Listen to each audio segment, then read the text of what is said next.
नमस्कार भक्तों, आज की कथा है भगवान विष्णु का वामन अवतार, अधर्म पर धर्म की विजय। भगवान विष्णु के 10 प्रमुख अवतारों में से 5वां अवतार वामन अवतार है। इस अवतार में भगवान विष्णु ने एक छोटे ब्राह्मण बटुक्ल के रूप में जन्म लिया था, लेकिन उनके कार्य अत्यंत महान थे। यह अवतार त्रेता युग में लिया गया था, जब असुरराज बलि ने अपने पराक्रम और दानशीलता से तीनों लोकों पर अधिकार कर लिया था। भगवान वामन ने इस अवतार में यह सिद्ध किया कि शक्ति का दुरुपयोग कितना भी बड़ा क्यों न हो, धर्म और भक्ति के सामने टिक नहीं सकता। यह कथा धर्म, भक्ति और भगवान की लीलाओं को दर्शाती है। भगवान विष्णु के वामन अवतार की कथा का संबंध असुरराज बलि से जुड़ा है। बलि असुरों के महान राजा प्रहलाद के पोते और विरोचन के पुत्र थे। प्रहलाद भगवान विष्णु के अनन्य भक्त थे, लेकिन उनके वंश में जन्मे बलि ने शक्ति के मद में आकर स्वर्गलोक पर अधिकार कर लिया।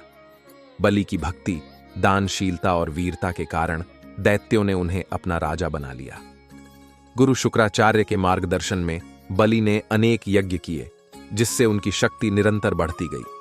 उन्होंने इंद्र और देवताओं को पराजित कर स्वर्गलोक पर अधिकार कर लिया।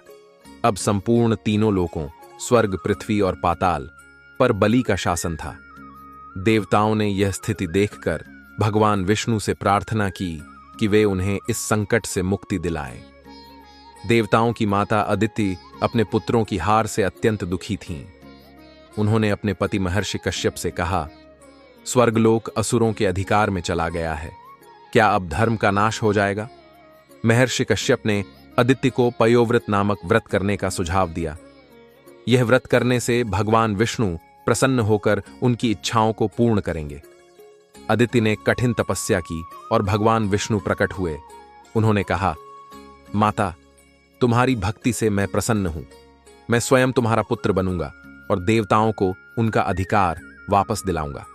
कुछ समय बाद भगवान विष्णु ने अदिति के गर्भ से वामन रूप में अवतार लिया। इस अवतार में वे एक छोटे बाल ब्राह्मण के रूप में प्रकट हुए, जिनका स्वरूप अत्यंत दिव्य था। इस समय राजा बलि ने स्वर्गलोक पर अधिकार करने के बाद अश्वमेध यज्ञ किया, जिससे वह संपूर्ण सृष्टि का अधिपति बन सकता था। यज्ञ पूरा होने के बाद कोई भी उनसे कुछ भी मांग सकता था और वह उसे दान देने से इनकार नहीं कर सकते थे। भगवान वामन ने बाल ब्राह्मण के रूप में उसी समय यज्ञशाला में प्रवेश किया। उनका तेजस्वी रूप देखकर बलि चकित हो गए और हाथ जोड़कर बोले, हे ब्राह्मण देव, आपका स्वागत है। आप जो भी चाहें मुझसे मांग सकते हैं। वामन भगवान मुस्कुराए और बोले, हे महाबली, मैं आपसे केवल 3 पग भूमि दान में चाहता हूं। बलि को यह सुनकर आश्चर्य हुआ। उन्होंने कहा, हे ब्राह्मण, मैं तीनों लोकों का स्वामी हूं। आप चाहें तो पूरी पृथ्वी मांग सकते हैं, पूरी स्वर्गलोक मांग सकते हैं। केवल 3 पग भूमि मांगना आपके लिए उचित नहीं है। वामन भगवान ने उत्तर दिया, जिसे संतोष नहीं उसे संपूर्ण सृष्टि भी दे दी जाए तो भी वह असंतुष्ट ही रहेगा। मैं केवल उतना ही लूंगा जितना मुझे चाहिए। बलि उनकी सरलता देखकर प्रसन्न हुए और कहा, तथास्तु, मैं आपको 3 पग भूमि दान में देता हूं। लेकिन तभी गुरु शुक्राचार्य को संदेह हुआ। उन्होंने अपने योग बल से पहचान लिया कि यह कोई साधारण ब्राह्मण नहीं, बल्कि स्वयं विष्णु भगवान है।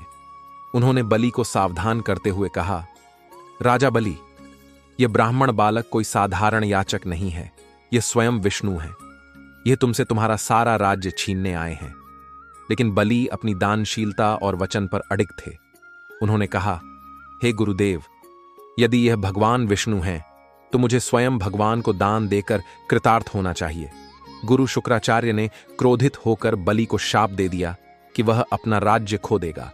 लेकिन बलि फिर भी अपने वचन से पीछे नहीं हटे और वामन भगवान को 3 पग भूमि दान में दे दी। जैसे ही बलि ने संकल्प लिया, वामन भगवान ने अपना विराट स्वरूप धारण कर लिया। पहले पग में उन्होंने पूरी पृथ्वी और पाताल लोक नाप लिया। दूसरे पग में उन्होंने पूरा स्वर्ग लोक नाप लिया। अब ब्रह्मांड में कोई स्थान नहीं बचा जहां भगवान तीसरा पग रख सकें। भगवान ने बलि से पूछा, अब मेरा तीसरा पग कहां रखूं? बलि ने हाथ जोड़कर कहा, हे प्रभु, आपने पहले 2 पगों में संपूर्ण सृष्टि ले ली, अब तीसरा पग मेरे सिर पर रख दीजिए। भगवान वामन ने बलि के सिर पर पैर रख दिया और उसे पाताल लोक, भेज दिया। जब भगवान वामन ने बलि को पाताल भेज दिया तो वहां से देवता प्रसन्न होकर स्वर्गलोक वापस ले गए। लेकिन बलि ने अपनी भक्ति और वचन पालन के कारण भगवान विष्णु का हृदय जीत लिया था। भगवान विष्णु ने प्रसन्न होकर बलि को वरदान दिया, हे बलि, तुमने धर्म और सत्य का पालन किया, इसलिए मैं तुम्हें अमरता का वरदान देता हूं। भविष्य में तुम सुतल लोक के राजा बनोगे और मैं स्वयं तुम्हारी रक्षा के लिए वहां वास करूंगा। बलि ने भगवान को प्रणाम किया और सुतल लोक में चले गए। कथा से सीख मिलती है कि वचन पालन सबसे बड़ा धर्म है। बलि ने अपने वचन की रक्षा के लिए अपना सब कुछ त्याग दिया।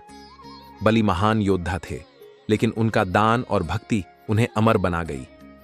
जब शक्ति अहंकार में बदल जाती है तो भगवान स्वयं संतुलन स्थापित करने आते हैं। भगवान विष्णु का वामन अवतार केवल एक दान लीला नहीं थी, बल्कि यह धर्म और अधर्म के संतुलन को स्थापित करने की एक दिव्य योजना थी।